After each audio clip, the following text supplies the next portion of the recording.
waan idin salaam asxaabta ku soo dhawaada hal daqiiqo maanta waxaynu barnaamijkeena ku soo qaadanaynaa Algeria ama Aljazaa'ir sida u taqaanid.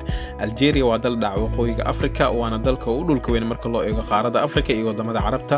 Badka guud ee dhulka waxaa lagu qiyaasaa 2,381,741 kilomitir square wuxuuna xuduud leeyahay Morocco, Mauritania, Mali, Niger, Libya iyo Tunisia.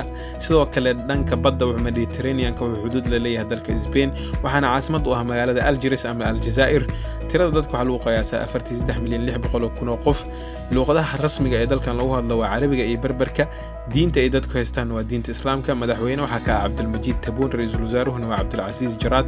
waxaana lagu xasuustaa dalkan dagaalkii xornimada ay Faransiiska la galeen intii u dhaxaysay 1944 ilaa 62 waxaana ku shahiiday dagaalkan dad kor u dhaafay 1 milyan oo qof waana sababta dalkan loogu magac daray milyan shahiid.